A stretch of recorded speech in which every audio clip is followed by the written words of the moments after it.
My boyfriend won the $20 million lottery and immediately broke up with me. Then he turned around and hooked up with that girl. He said to me with disdain while putting his arm around the mistress, "Now we are from different social classes. You are too low for me. I can't believe our relationship is so ridiculous in his eyes." "All because of that?" I asked, looking up at him. "Of course, you've probably never even seen that much money, have you? My mom says there are different classes of people. Now that we've made it to the top, you and I aren't on the same level anymore." I couldn't help but laugh. $20 million and they think they're part of high society. I didn't even have time to tell him that my dad owns several buildings that rake in more than $20 million in rent every year, not to mention his companies. But it's fine. Honestly, I was glad to get rid of someone like him. Better to cut ties early. No tears over love, only sleepless nights thinking about money. Chase glanced at me. "By the way, even though you paid for the $50 lottery ticket, I'm the one who bought it, so don't expect a penny from me." He'd always had this habit of buying lottery tickets, dreaming of getting rich overnight. But when it came time to pay, he'd always have an excuse. His phone was dead or his payment wasn't working right because the bank really cares about a few bucks, right? "My mom doesn't like you either," Chase added. "She thinks you're too tacky. Remember last time you met her? All you gave her were some cheap no-name gifts." "You embarrassed us," I shot back. "God must have spilled wisdom all over the world, but your family held up an umbrella. I still remember the first time I met his mom. I gave her a Pure Wolf scarf designed by an Italian luxury designer worth 5 figures and a bottle of French court perfume.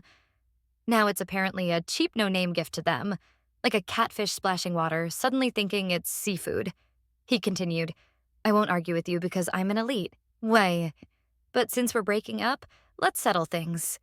Why don't you sell back the gifts I gave you?" Typical Chase. Even winning the lottery doesn't change his stinginess. "No need. I still have all the stuff you gave me. I'll return every bit of it. Your $999 skincare set." I was too scared to use it in case it ruined my skin. That $1999 shirt and tie set. I didn't want to wear it in case I broke out in hives. And that $10 box of bread.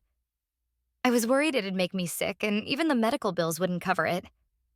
The crowd around us burst into laughter. Chase's face turned red as he snapped back. "Don't just bring that up. What about all the money I gave? You didn't. I send you cash on holidays." "Sure did." I nodded, pulling out my phone to check the records.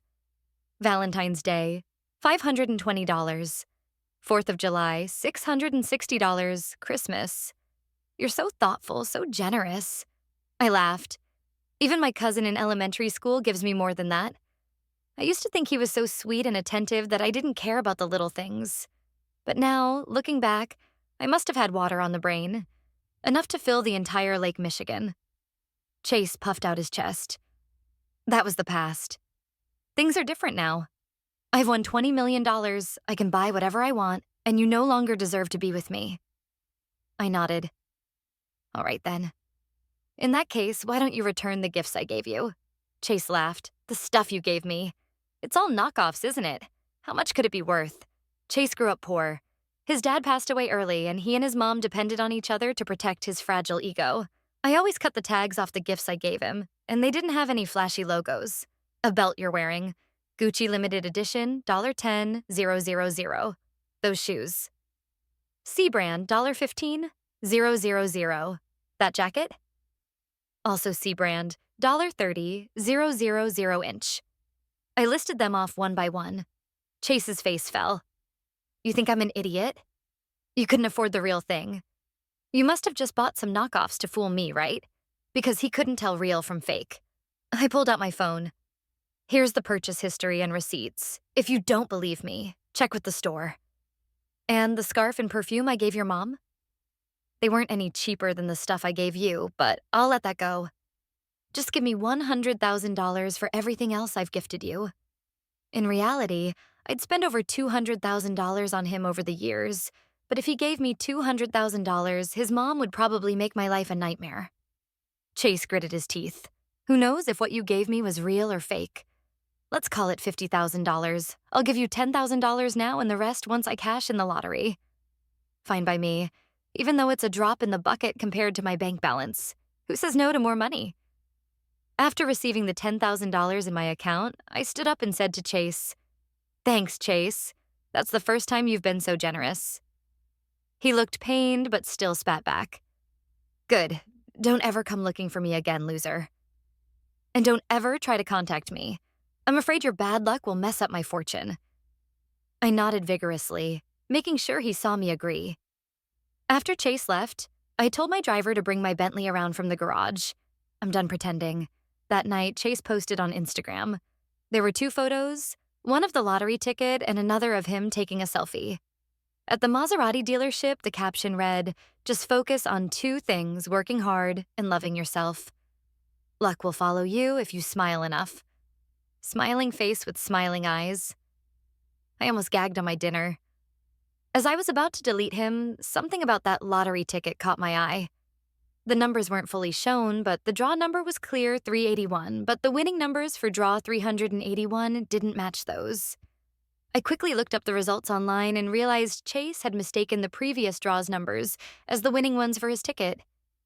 He probably watched a replay or looked at the wrong draw number, thinking he'd won $20 million. This was about to get interesting. I couldn't wait to see his face when he learned the truth. Midway through work, I was sneaking a break when I overheard Savannah Moore, office gold digger, bragging to a coworker my boyfriend just moved into Ridgewood Heights. I froze. What a coincidence. My dad had bought me a place there too, though I rarely stayed since Chase worked nearby. I'd given him a key to use the place when he worked late. I told him it was rented. He moved in without a second thought, never considering the rent probably cost more than his monthly salary. I was just thinking about taking back the keys when Savannah said, "He calls me his lucky girl ever since we got together. He won $20 million." Everyone around her gasped with envy. Wait, Ridgewood Heights, $20 million? Could it really be? I hesitantly asked, "Does your boyfriend happen to be named Chase?" Savannah shot me a weary look. "You know him. Don't even think about trying to steal him just because he's rich. He's way out of your league." Of course it was him. Chase had been seeing Savannah while we were still together. Did he really think Savannah was upper-class material? If my dad knew about this, he'd die laughing. Savannah always flaunted fake designer bags, rotating them every day of the week. In Chase's eyes, someone who couldn't even tell real from fake, Savannah must have looked like a wealthy princess. Talk about a match made in heaven. 2 gold diggers perfect for each other. Best wishes. Please stay together forever. That night, Savannah posted on Instagram a photo of her and Chase with the caption, "No more waiting. The one I've been waiting for is here." 5 minutes later, Chase posted their picture too, with the cringy caption, "Us." The manager of my favorite luxury store texted me saying they just got a new stock and invited me to check it out. Since I had nothing better to do, I decided to swing by as soon as I walked in. There they were, Chase and Savannah. There was only one sales associate in the store. She glanced at me and completely ignored me, continuing to smile and serve them. Savannah was wearing a logo-plastered outfit, even though it was so last season. Meanwhile, I was in a simple t-shirt and carrying a canvas bag. No wonder the saleswoman thought I wasn't worth her time. Savannah noticed me too. "What kind of people are they letting in the store?" Chase added. "Harper Westbrook, what are you doing here?" "You can't afford anything in this store." I smiled. "Oh, did your family open this store? I didn't know I needed permission to look around." The saleswoman clearly picked up on the tension and sided with them. "I'm sorry, miss, but the lowest priced item in our store is $30,000. If you can't afford it, you really shouldn't waste your time." I couldn't help but laugh. Inside, she had no idea who she was backing. After showing Savannah several bags, I overheard her say to Chase, "Baby, I want this one and the second one in that row too." The sales associate beamed. "Oh, you have such good taste, miss. These are our best sellers. You've got a great eye." Savannah, pleased, slung the bag over her shoulder and admired herself in the mirror. Then she noticed me. "Harper Westbrook, aren't you embarrassed carrying around that cheap canvas bag? Aren't you supposed to have a job?" I was carrying a canvas bag because I plan to go grocery shopping later. "Gotta think green, you know?" "Save the planet," I shot back. "What's wrong with the canvas bag? Does your family live by the sea or something? Why are you so concerned?" Savannah, frustrated, rushed back to Chase. This one, that one, and the other one. I want them all. Chase, trying to sound generous, said, buy them all. The saleswoman's eyes sparkled with glee. I picked up a black handbag, wanting a closer look when the saleswoman stormed over. I'm sorry, miss, but this is our latest model. It costs $150,000 and is only available to our VVIP clients. Please don't touch it, you might get it dirty. Savannah laughed. Harper, don't get your filthy hands on that bag. You couldn't afford it even if you sold yourself. I was about to fire back when a sharp voice came from the entrance who said, Harper can't afford it. The saleswoman panicked and, manager, you're back. Amanda, the store manager, walked in and immediately apologized to me. I'm so sorry, Harper. I went to grab your coffee. This new employee didn't know any better.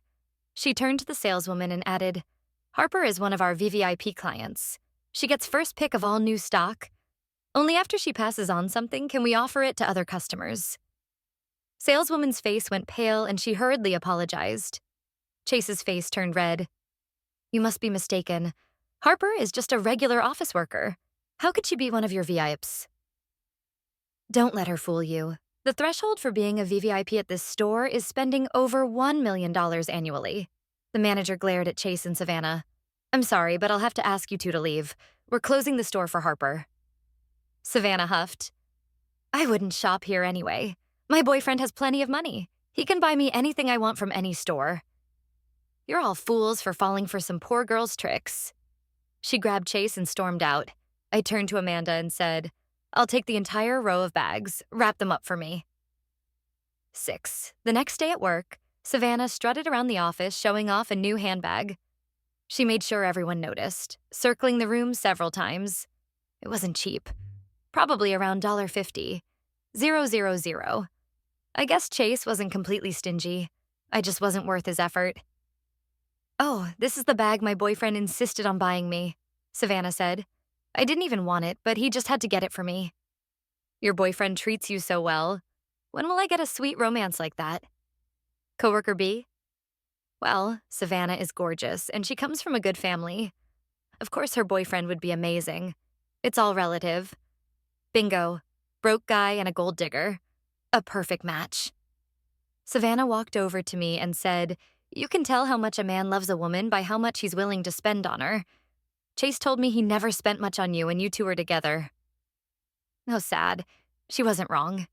He used to buy me $999 lipsticks, and I'd pretend to be thrilled. Then I'd gift him designer clothes or shoes in return, always downplaying how expensive they were to protect his ego. I replied I was too young to know better. At least I've gotten rid of the trash now.